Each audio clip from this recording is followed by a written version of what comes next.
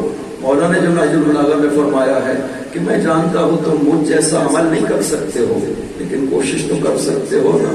عفت و صداقت، تقوی و جہاد، یہ تو کر سکتے ہو جو آپ کے اختیار میں ہے.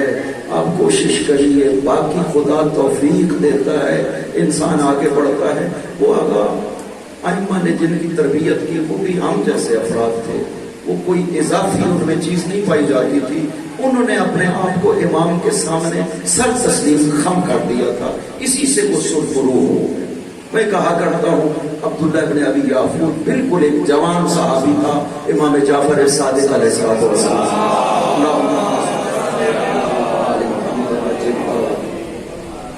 وہ حضرت کی زندگی میں جوانی میں ہی فوت ہو گئے تھے، لیکن عبداللہ ابن یافور کی وفات پر جو جملے حضرت نے ارشاد فرمایا ہے انسان تعجب کرتا ہے کہ ایک انسان اس جوانی میں اتنا مقام معصوم کی نظر میں حاصل کر لے وہ صرف اپنی اطاعت کے ذریعے سے. عبداللہ کا اس طرح سے تھا کہ جب وفات پا گیا تو حضرت نے ارشاد فرمایا کہ یہ عبداللہ اس طرح سے تھا کہ اس دور میں میری امامت پر اس سے زیادہ یقین رکھنے والا کوئی نہیں.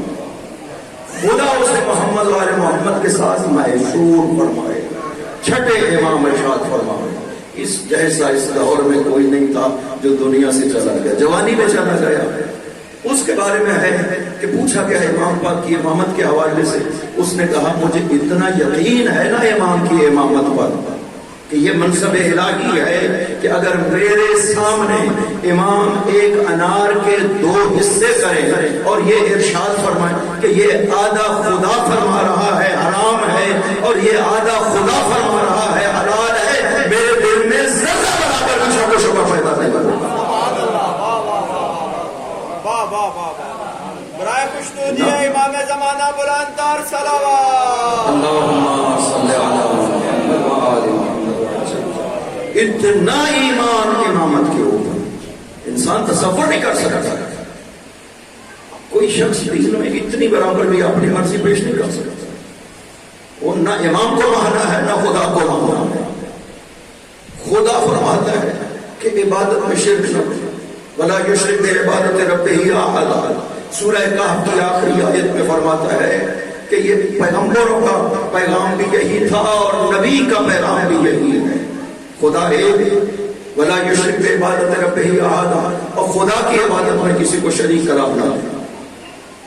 معصوم اس آیت کے ذہن میں ارشاد فرمایا من اشرک فی عبادت اللہ فقد خرج عن ولایت اللہ.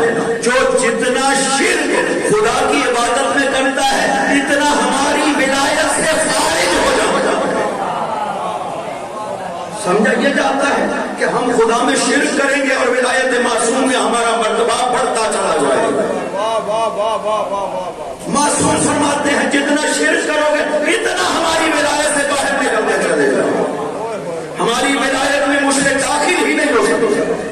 ولایت کا مقصد کیا ہے؟ خدا بندے جو فرمائے انما ولیکم اللہ ورسولہ والذین آمنوا الذین، یہ 3 ہستیوں کی ولایت. مقصد کیا ہے؟ خدا بندے ادیب نے 2 جگہوں پہ بڑا کھول کر کے مقصد بیان کیا. ایک سورہ الحمد ہے جس میں خدا نے اس مقصد کو بیان کیا. دوسرا آیت الکرسی. یہ 2 ہیں جن میں واضح ترین خدا بندے ادیب نے ہدایت کا بندوبست ذکر کیا ہے. آیت الکرسی میں فرماتا ہے اللہ ولی الذین آمنوا یخرجہم من الظلمات الی النور. خدا ولی ہے مؤمنین کا. ولی کا کام کیا ہے؟ وہ انہیں ظلمتوں سے نکالتا ہے، نور کی طرف لے جاتا ہے. یہ ولی کا کام ہے. اور جو ایسا کام کر سکتا ہو اسے ولی ماننا. جو خود ظلمتوں کا شکار ہو وہ کبھی ولی نہیں بن سکتا.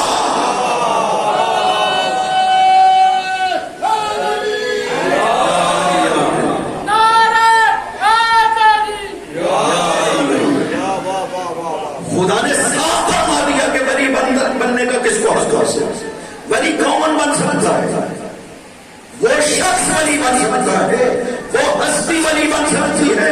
یخرجہم من الظلمات الی النور، جو لوگوں کو ظلمتوں سے نور کی طرف نکال سکتا ہے۔ اس کا مطلب ہے خود زندگی میں کبھی بھی ظلمت کا شکار نہیں ہونا چاہیے۔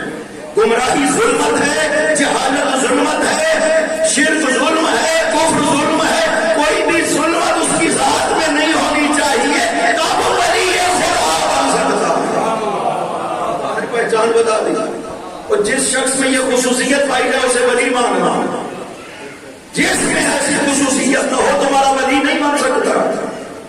اور پھر کہتا ہے ولی میں بناتا ہوں، تمہیں کوئی حق نہیں ہے ولی بنانے کا۔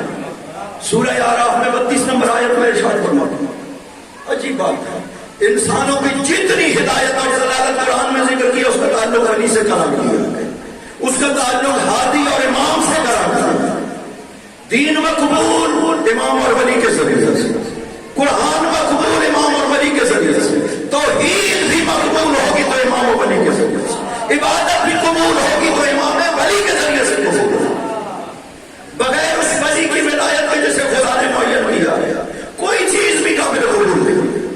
یہ آیت ہے سورہ روم کی آیت نمبر 30 جس میں خداوند عظیم نے اپنی توحید کو فطرت کے طور پہ ذکر کیا، فَأَقِمْ وَجْهَكَ لِلدِّينِ حَنِيفًا، دین حنیف پہ اپنے آپ کو قائم رکھو، فطرت اللہ التی فطر الناس علیہا، یہی فطرت ہے جس پہ میں نے تمہیں خلق کیا۔ سوال کیا گیا معصوم سے اپنے رسول سے، فطرت کا کیا مطلب ہے؟ فرمایا توحید، فطرت کا مطلب توحید ہے کہ خدا نے تمہیں توحید پہ خلق کیا۔ پھر معصوم نے حدیث میں ارشاد فرمایا توحید کا مطلب کیا ہے؟ تم سمجھو صرف لا الہ الا اللہ کہنے سے توحید ہو جائے گا؟ فرمایا نہ، لا الہ الا اللہ محمد رسول اللہ علی ولی اللہ الہ ہونا التوحید، اللہ کو مانو، نبی کو رسول مانو، علی کو ولی مانو تو توحید مکمل ہوتی ہے۔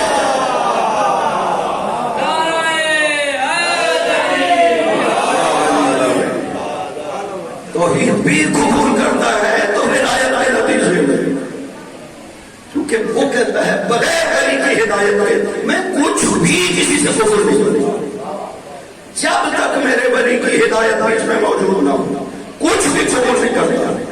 لہذا وہ سورہ اعراف میں ارشاد فرماتا ہے فریقاً ہدیٰ و فریقاً حق علیہم الضلالۃ، ایک گروہ ہدایت پا گیا جن کو خدا نے ہدایت دی، وفریقاً حق علیہم الضلالۃ، ایک گروہ کی گمراہی پکی ہو گئی، کبھی گمراہی سے نہیں کرتا۔ یہ خدا کا لہجہ تو ہے کہ گمراہی پکی ہو گئی، وہ کبھی گمراہی سے نہیں نکل سکتے۔ ایک گروہ وہ ہے جسے خدا نے ہدایت دی، کوئی پارٹی بازی نہیں ہے کہ خدا کچھ خاص لوگوں کو ہدایت کر دے، نہ، ان لوگوں نے خود اپنی ہدایت کا بندوبست کر دیا ہے۔ خدا نے جیسی ہدایت کہی تھی انہوں نے ویسا مانا ہے، اس لیے خدا کہتا ہے انہیں میں نے ہدایت کی۔ وَفَرِيقًا حَقَّ عَلَيْهِمُ الضَّلَالَةُ، ایک گروہ کی گمراہی پکی ہو گئی، یعنی کبھی بھی اپنی گمراہی سے نہیں نکلے گے۔ وجہ خود ذکر کرتا ہے إِنَّهُمْ اتَّخَذُوا الشَّيَاطِينَ أَوْلِيَاءَ، وجہ یہ ہے انہوں نے شیطانوں کو اپنا ولی مان لیا تھا۔ خدا کہتا ہے تم مانو گے، نتیجہ پکی گمراہی ہے، کبھی ہدایت نہیں پا سکتے، کبھی اس گمراہی سے نہیں نکل سکتے چونکہ تم نے ولی خود بنا ہوا۔ کہتا ہے ولیوں سے مانو جسے میں نے ولی بنایا ہے، ایسی ہدایت ہوگی کہ یخرجہم من الظلمات الی النور، انہیں تاریکیوں سے نور کی طرف لے جائے گا۔ وہ وہی کر سکتا ہے جو کبھی بھی ظلمت کا شکار نہ رہا۔ زندگی میں ایک لحظے میں بھی اگر ظلمت آ جائے تو کبھی بھی نور کا ہادی نہیں بن سکتا ہے۔ کیوں؟ خدا کہتا ہے خود محتاج ہدایت ہے، جو محتاج ہدایت ہے وہ تمہارا ہادی نہیں بن سکتا، کیونکہ جو ہادی ہے وہ ہدایت کا محتاج نہیں ہونا چاہیے۔ خدا اسے دنیا میں بنا کر ہادی بھیجتا ہے کہ یہ انسان ہے جنہیں میں نے ہادی بنایا ہے، یہ وہ مخلوق ہے جو خود محتاج ہدایت ہے، تو جسے ہادی بنا کر بھیجا ہے ہمارا فریضہ ہے صرف اسی سے ہدایت ہے۔ لہذا مسلمانوں پہچانو الذین اوتوا العلم کون ہستیاں ہیں، قرآن بھی انہی سے سمجھنا ہے، حدیث پیغمبر بھی انہی سے سمجھنا ہے۔ کبھی تلاش کیا کسی مسلمان کہ میرا جو وظیفہ ہے الذین اوتوا العلم، پہچانو تو صحیح یہ کون ہستیاں ہیں. کبھی بھی کسی نے ایسا کوشش نہیں کی مسلمان، ہر کسی نے جو اپنا دین بنا لیا، اپنا ولی بنا لیا، اسی کے پیچھے چل رہے ہیں. کبھی فکر نہیں کی کہ خدا نے آخر کچھ صفات تو ولی کی بیان کی ہے نا قرآن میں، کوئی پہچان تو قرآن میں ولی کی ذکر کرتا ہے. لیکن افسوس ہے مسلمانوں پہ کہ جن کو ان کا ہادی و ولی بنایا گیا تھا، مسلمانوں نے انہیں کو قتل کیا ہے. آل پیغمبر کو، تمام ہستیوں کو قتل کیا. معصوم فرماتے ہیں ما منا الا مقتول او مسموم، ہم میں سے ہر امام کو یا تلوار سے مارا گیا ہے یا زہر سے مارا گیا ہے، اور سب اماموں کو مارنے والے مسلمان ہیں. کسی امام کو کسی کافر نے نہیں مارا. اور پھر مسلمانوں نے آل رسول سے صرف 50 سال کا فاصلہ تھا. پیغمبر تشریف لے کر دنیا سے 11 ہجری کی ابتدا میں، حسین کربلا میں شہید ہوئے 61 ہجری کی ابتدا میں. صرف 50 سال کا فاصلہ ہے مسلمانوں. حالت یہ ہو گئی کہ پیغمبر کی اولاد میں سے سب کو مارا، بچوں تک کو مارا. مارنے کے بعد لاشوں پہ گھوڑے دوڑائے. اس کے بعد نبی کی بیٹیوں کے خیموں کو لوٹا گیا، اور پھر نبی کی بیٹیوں کو رسیوں میں باندھا گیا، پھر بے پناہ اونٹوں پہ سوار کیا گیا، پھر شہروں میں پھرایا گیا. سنتے ہیں نا آپ شام میں کہ نبی کی بیٹیاں شام کے بازار سے گزری ہیں، اس طرح نہیں ہے. چوتھے امام ارشاد فرماتے ہیں کسی ایک بازار میں نہیں لے کر کے گئے، صبح سے لے کر شام تک کبھی ایک بازار میں لے جاتے تھے، کبھی دوسرے بازار میں لے جاتے تھے. یہودیوں کے بازار میں سپاہی یہ اعلان کرتے تھے یہودیوں یہ فاتح خیبر کی بیٹیاں ہیں، جس نے علی سے انتقام لینا ہے او علی کی بیٹی قیدی بنی، او علی کی بیٹیوں سے انتقام لو. چوتھے امام فرماتے ہیں حال یہ تھا جب ہمارا قافلہ بازار میں داخل ہوا یہودیوں کے، ہمارے سر سلامت تھے. جب اس بازار سے نکلے بیویوں کے سروں سے خون بہ رہا، عورتوں نے جھولیوں میں پتھر بھر لیے، ہمیں پتھروں سے مارتے تھے. حال یہ تھا. مسلمانوں، نبی کے بچوں پہ بھی رحم نہیں کیا گیا. کسی قوم میں بچوں پہ ظلم نہیں کیا گیا، اور بچوں میں سے بھی بچی ہو اور یتیم ہو کون برداشت کرتا ہے؟ کوئی غیرت مند جس کے اندر انسانیت ہو ان یتیموں پہ کیسے ظلم کر سکتا ہے؟ کربلا سے لے کر شام تک حسین کی یتیمہ سب سے زیادہ مظلوم رہی. جتنے ظلم کو یہ اندازہ کر سکتا ہے. عصر عاشور کو جب خیام کو لوٹا گیا تب تک سکینہ کے کان زخمی ہو چکے تھے، رخسار سیاہ ہو چکے تھے. حالت یہ تھی کہ بابا کی لاش سے لپٹ کر جا کر روتی تھی، بابا آپ چلے گئے، تیری سکینہ پہ بڑے ظلم ہوئے. جب رخصت ہو رہے تھے نا حسین، ایک منظر سب سے مشکل تھا تو حسین کے لیے مشکل تھا، وہ تھا اپنی اس کم سن بیٹی سے رخصت اور الوداع ہوا. جب گھوڑا چڑھا، ایک مرتبہ گھوڑا رک جاتا ہے. حسین نے فرمایا میرے گھوڑے یہ آخری سفر ہے حسین کا، ایک مرتبہ میدان تک پہنچاؤ پھر حسین سے اوپر سوار نہیں ہوگا. گھوڑے نے سر سے اشارہ کیا پاؤں کی طرف. حسین نے جب نظر کی نہ دیکھا سکینہ نے دونوں ہاتھوں سے گھوڑے کے قدموں کو پکڑا ہوا ہے. حسین نے پوچھا بیٹی سکینہ آپ نے تو اجازت دے دی تھی بابا؟ فرمایا بابا ایک مرتبہ زمین پر تشریف لائیں. حسین زین سے اترے، زمین پہ بیٹھے، اپنی بیٹی کو گود میں بٹھا کر بوسہ لیا. ایک سوال کیا بابا اب مجھ سے پیاس برداشت نہیں ہو رہی، بابا آپ تو امام ہیں، اب پانی کو حکم دے زمین سے باہر آ جائے. بابا میں اب پیاس کو برداشت نہیں کر پا رہے. فرمایا بیٹی سکینہ میں کہوں گا پانی باہر آ جائے، اگر تم نے پانی پی لیا یاد رکھو قیامت کے دن تیرے نانا کی امت پیاسی رہ جائے. ہاتھوں کو باندھ کے عرض کیا نہیں بابا مجھے پانی نہیں چاہیے. لیکن بابا ایک سوال ہے، میں صبح سے اب تک دیکھ رہی ہوں بابا جو بھی گیا ہے وہ واپس نہیں آیا. بابا آپ بھی چلے جائیں گے میں یتیم ہو جاؤں. مجھے پیار کرنے والا کوئی نہیں ہے۔ بابا میری درخواست ہے ایک مرتبہ مجھ سے اسی طرح پیار کرے نا جس طرح مسلم کی بیٹی سے آپ نے پیار کیا۔ حسین پیار کرتے رہے، پتہ نہیں کس طرح رخصت ہوئے سکینہ سے۔ جب بابا رخصت ہو رہے تھے سکینہ کی پیاس کا یہ حالت ہے۔ جس وقت گھوڑا حسین خیام میں واپس آیا، زین الٹی ہوئی ہے، تیروں سے گھوڑا زخمی ہے، حسین کا امامہ گھوڑے کی زین کے اوپر لٹکا ہوا ہے۔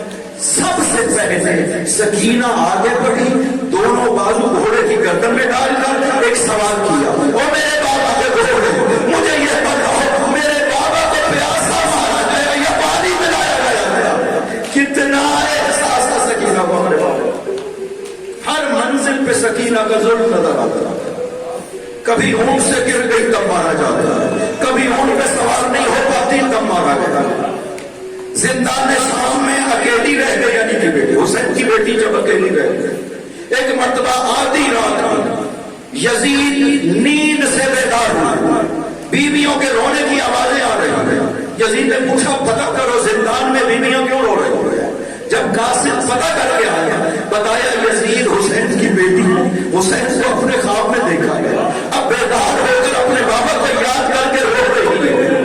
یزید بڑا ظالم ہے، اس نے کہا تو حسین کی بیٹی کو اپنے بابا سے بھیجا، جاؤ سارے حسین لے جاؤ سکینہ کے پاس۔